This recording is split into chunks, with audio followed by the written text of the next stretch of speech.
Merci, très cher professeur Moussa. Bonjour tout le monde. Tout d'abord, avant de démarrer ma présentation, je tiens à remercier une personne pour son militantisme, pour son courage et surtout pour sa persévérance, pour bien sûr arriver à, à mettre sur le bon chemin et sur les bonnes rails. Donc cette association marocaine, bien sûr des maladies infectieuses et bien sûr je pense d'immunologie clinique. Je m'excuse pour l'APIC. Merci, professeur Aïdouled Hassan, de m'avoir permis d'être parmi vous aujourd'hui pour parler d'un sujet qui me tient à cœur. C'est beaucoup plus la sécurité des médicaments de manière globale, bien sûr, étant donné que les vaccins, on n'est qu'un des produits de santé, bien sûr, où la sécurité prime. Et on doit tenir compte beaucoup plus de la sécurité pour tout produit de santé avant de parler, bien sûr, de sa casquette efficacité. Et donc aujourd'hui, le titre qui a été alloué par mon ami professeur Bled Hassan, c'était vaccins, sécurité et mythes. Et depuis tout à l'heure, j'étais agréablement surprise que toutes les présentations qui ont précédé ont parlé plus particulièrement de la sécurité et de cette balance bénéfice-risque. Donc pourquoi aujourd'hui on parle des vaccins et de la sécurité des vaccins? Donc ce n'est pas quelque chose d'actualité. Lorsqu'on parle d'un produit de santé, donc automatiquement, la sécurité l'emporte depuis, bien sûr, donc l'arrivée de tout ce qui est produit de santé, bien sûr, c'est-à-dire dans l'arsenal thérapeutique depuis des décennies. Mais aujourd'hui, donc le point est pointé beaucoup plus sur la sécurité des vaccins, surtout avec, bien sûr, la pandémie, bien sûr, ce fléau, bien sûr, mondial, qui a suscité beaucoup d'intérêt, mais malheureusement, il a suscité également beaucoup d'inquiétudes concernant la vaccination. À tel point qu'on a cru, à un certain moment, que les personnes, et donc la population, euh, avaient peur des complications et des problèmes liés au vaccin qu'aux problèmes liés à la maladie elle-même. On était très étonnés de voir ça. D'accord? Et donc ça, c'est un problème qui était pour la première fois un problème de santé publique. Parce qu'avant, on pensait à la sécurité de tout médicament, toute casquette confondue, tout médicament, quel que soit son type. D'accord? Beaucoup plus à son efficacité. Est-ce qu'il va marcher ou ne va pas marcher, alors que vraiment la sécurité était quelque chose, d'accord, qu'on pensait, d'accord, en seconde position. Et si je pose aujourd'hui la question, واش كاين شي حد فيكم ما عندوش طوموبيل؟ داكور ماشي كنهضر على لا فواتور بالمعنى انها واش عندك ولا ما عندكش. Mais est-ce qu'on peut en conduire une voiture? Est-ce qu'on sait qu'il n'y a pas, donc lorsqu'on prend une voiture, qu'il n'y a pas de risque d'avoir un accident de santé publique? Est-ce qu'on ne prend pas la voiture? Est-ce qu'on ne voyage pas? Pour les amateurs des deux roues, le risque est beaucoup plus élevé qu'un vaccin, bien sûr, qu'un problème lié à la sécurité d'un vaccin ou d'un médicament, toutes, bien sûr, encore une fois, toutes catégories confondues. Et donc, la problématique, c'est beaucoup plus en lien avec l'exposition d'un problème de désinformation. Et la désinformation, beaucoup plus venant aujourd'hui, d'accord? Mais il y a toujours, on avait un problème, bien sûr, donc un problème ou un souci, bien sûr, de cette balance bénéfice-risque, d'accord, qui est bien sûr, qui est certain. Mais aujourd'hui, avec les réseaux sociaux, ou la minouela, bien sûr, les réseaux sociaux pour parler, bien sûr, donc de l'efficacité, mais également de la sécurité des patients, qu'on a eu cette désinformation, malheureusement, qui n'était pas fondée, elle était fondue, je dirais, donc débat. L'objectif de la présentation, c'est beaucoup plus clarifier donc les faits scientifiques et démontrer les idées conçues. Je ne vais pas rebondir sur l'efficacité parce qu'on est certain que la vaccination, d'accord, est un pilier, est un vraiment pilier de prise en charge thérapeutique, que ce soit bien sûr dans le volet préventif, mais lorsqu'on parle de prévention, donc les thérapies préventives, ça peut être bien sûr la prévention primaire, secondaire et tertiaire. D'accord? Donc c'est un pilier et c'est grâce à la vaccination qu'on a pu bien sûr donc éradiquer un grand nombre de pathologies qui coûtent énormément cher. Pas uniquement sur la santé publique, d'accord, le coût économique, mais également en termes bien sûr de mortalité. c'est un couple, la morbimortalité. Et on ne sait. Donc, automatiquement, parce que je ne sais. D'accord? C'est-à-dire cet élément scientifique fondé. Et donc, automatiquement, au moins, nous qui sommes des scientifiques, des médecins, des pharmaciens, et les autres, bien sûr, donc les professions liées, bien sûr, à la santé, et donc j'inclus également, bien sûr, les infirmiers, les kinés, etc. Au moins, non, mais tu connais les aides maintenant. Donc, au moins ça. Et donc, la vaccination a un intérêt scientifique, donc prouvé, et on ne veut pas, bien sûr, on ne va pas reculer au lieu d'avancer. La deuxième des choses, donc j'ai pris quelques exemples, bien sûr, d'éradication de pathologies, mais également sur le plan coût.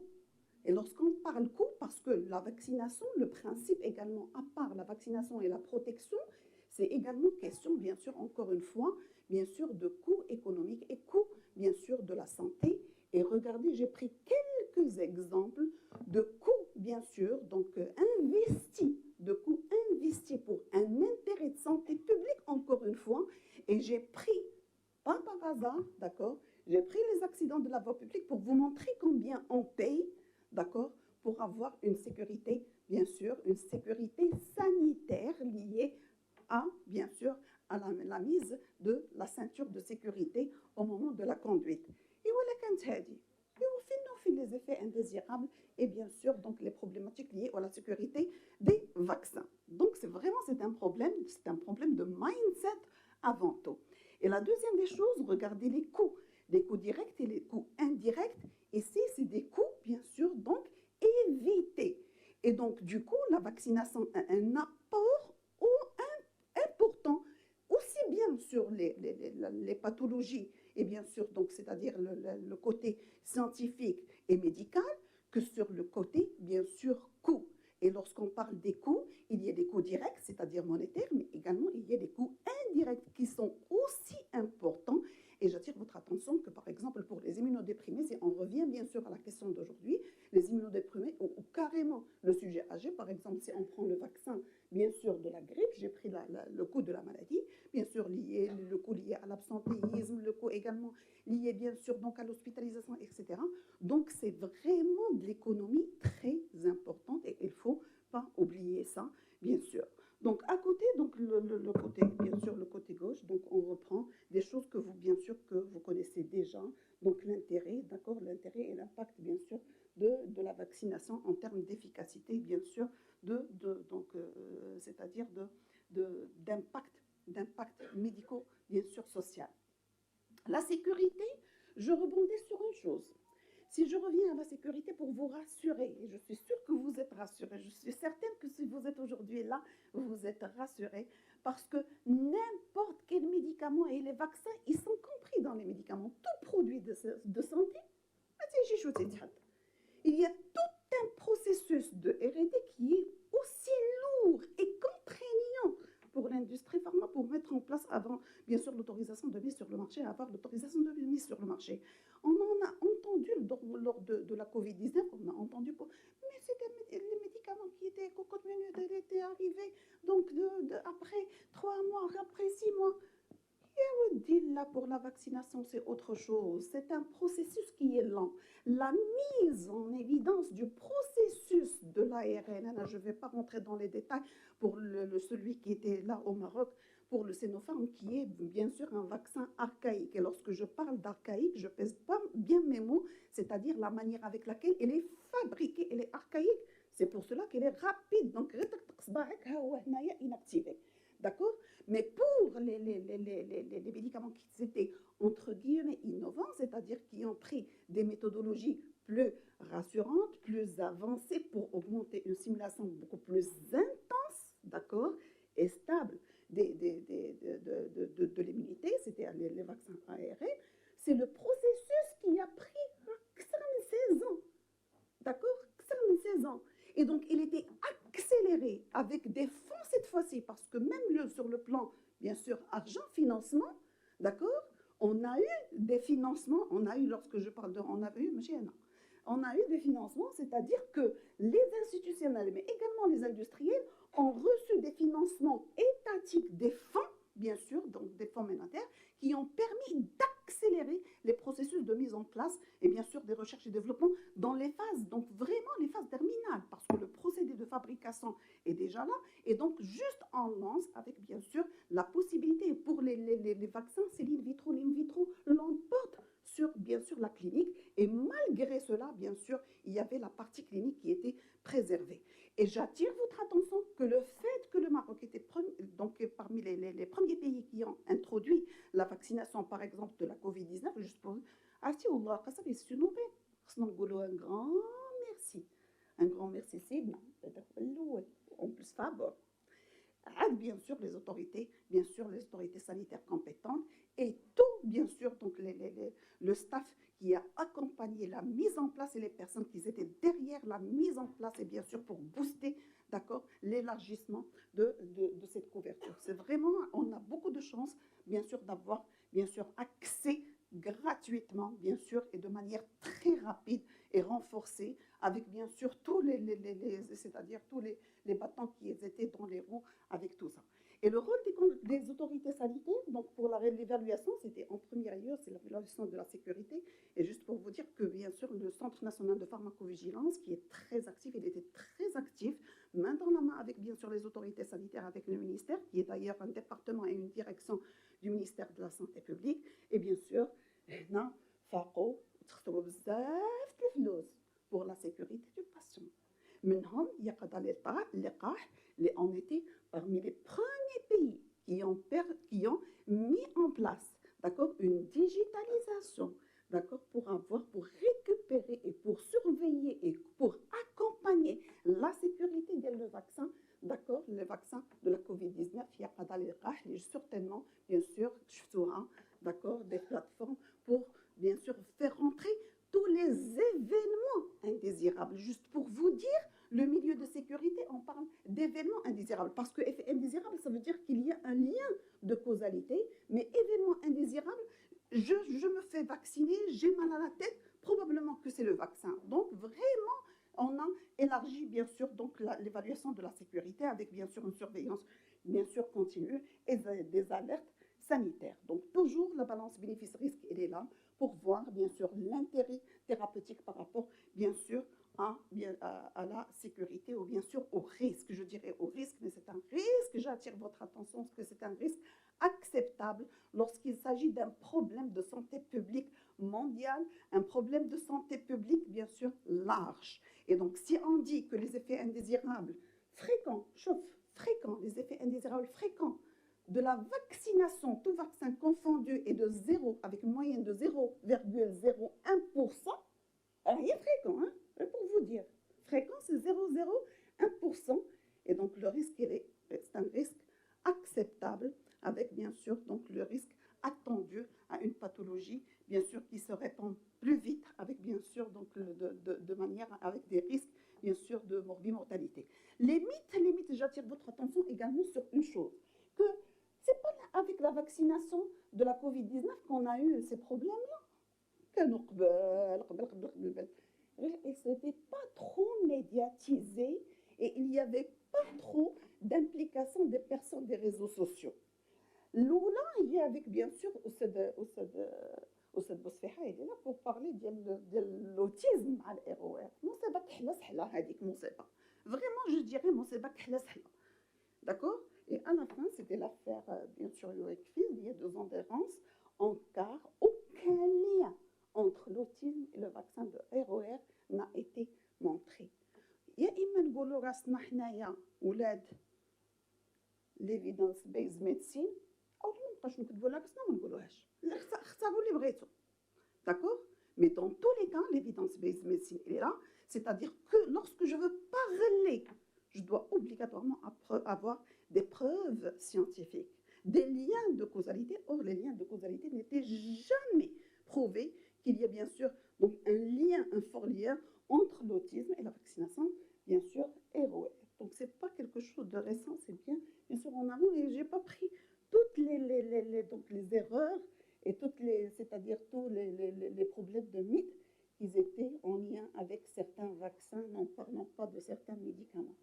Les vaccins affaiblissent le système immunitaire, alors que la vaccination aujourd'hui, Madame Aïd Oulad El Hassan, elle parle l'immunodéprimé, parce que l'immunodéprimé est le sujet âgé. Le sujet âgé, bien sûr, donc c'est un vieillissement naturel, et donc le vieillissement naturel implique également une certaine non-compétence ou une diminution de la compétence des cellules immunitaires, et donc automatiquement c'est une population qui est bien sûr donc très favorable à ces vaccins. Et donc également, donc, les études ont montré, il y a beaucoup d'études qui ont montré qu'il n'y a pas de lien de causalité. Au contraire, le principe et le fondement de la vaccination, c'est bien sûr imiter une infection minime et stimuler le système immunitaire pour y répondre de manière beaucoup plus spécifique. Des fois avec certaines errances, c'est normal. Tout médicament, bien sûr, peut entraîner par erreur, d'accord, donc des problèmes liés à la sécurité. Les anti-inflammatoires, les anti-inflammatoires, les problèmes digestifs. Il y a la possibilité d'avoir des réactions allergiques. Est-ce que vous les prescrivez ou vous ne les prescrivez pas? Les pénicillines depuis très longtemps, et on sait qu'il y a bien sûr un risque qui est au-dessus de 0,01% que j'ai dit tout à l'heure. Le problème, bien sûr, de développer une réaction immunoallergique, bien sûr, sur pénicilline. C'est l'automédication.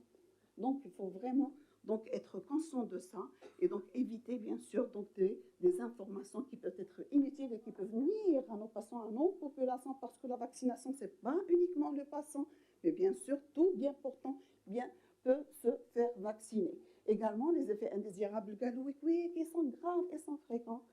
Pas du tout. Lorsqu'on prend les statistiques, lorsqu'on regarde, bien sûr, donc les statistiques, pas du tout grave, c'est dans les normes. Le Guillain-Barré, le Guillain-Barré, le Guillain-Barré, l'hépatite B, etc. C'est dans la fréquence normale d'utilisation. Donc, l'infertilité avec le vaccin HPV, juste pour vous dire, donc il y a pas mal de personnes qui parlent de la vaccination anti-HPV et la fertilité. Pourquoi les mythes persistent? Parce qu'il y a des informations sur Internet, c'est beaucoup ça. Il faut réguler, il faut réglementer. Moi, j'insiste sur ça. Et il y a des autorités compétentes derrière bien sûr, ces réseaux sociaux et les personnes qui sortent dans les réseaux sociaux pour, bien sûr, dire n'importe quoi. Les peurs des faits indésirables, méfiance envers les institutions, bien sûr. Il faut, bien sûr, se parler les uns des autres pour augmenter, bien sûr, ça. Les retours d'expérience, il y en a pas mal. Même le service de pharmacologie a réalisé beaucoup d'études depuis, bien sûr, donc avant même donc, la vaccination anti-Covid-19 et même au cours de la Covid-19, il faut bien sûr donc aller voir comment, bien sûr, donc quelles sont les perceptions des professionnels de santé, de la population également, concernant, bien sûr, donc la sécurité liée à la vaccination, bien sûr, et lutter. Si j'ai un message aujourd'hui clé, c'est bien sûr lutter contre l'hésitation vaccinale, parce que malheureusement, l'hésitation vaccinale ne vient pas uniquement de la population, ne vient pas uniquement des patients, mais des fois, on est vraiment désagréablement surpris de voir et d'entendre des professionnels de santé hésitants. Le retour donc pour le vaccin HPV, je vais passer. Je vais beaucoup plus parler des stratégies de lutte contre les mythes, et je suis sûre et certaine que la dernière table ronde, ils vont rebondir sur ça parce que c'est important et ça doit passer par bien sûr, un trépied. Le trépied, c'est l'éducation sensibilisation. Lorsque je parle d'éducation sensibilisation, toute personne, bien sûr, en lien avec la santé et bien sûr donc, nécessite une éducation et sensibilisation, professionnels de santé, non professionnels de santé, population générale, avec tous les outils de communication aujourd'hui. Bien sûr, avec les nouvelles technologies, c'est beaucoup plus facile. Donc, communication claire, accessible et surtout, bien sûr, donc, vérifier. Vérifier et encourager, bien sûr, les études et les études scientifiques, c'est-à-dire toutes les études qui peuvent être réalisées pour voir, démontrer encore une fois qu'il y a un lien de causalité, ou au moins, bien sûr, dire que tout est bon, tout est bien. Vaccin, donc, à retenir sur, bien certainement, efficace, c'est certain, bien sûr, et surveiller à vie. La pharmacovigilance est un système, d'accord, qui vise à surveiller tout produit de santé. C'est le paracétamol qu'on utilise à tort et à travers, donc c'est un produit qui est très banalisé, donc c'est un produit qui continue à être surveillé à vie. Déconstruire les mythes avec bien sûr et tirer parti des retours d'expérience. Merci pour votre attention et je dirais un petit mot vaccin: convaincre et innover pour mieux protéger. Et lorsque j'ai mis ici innover, c'est également innover dans la communication, bien sûr, pour essayez bien sûr d'éviter les mythes et la désinformation. Je vous remercie.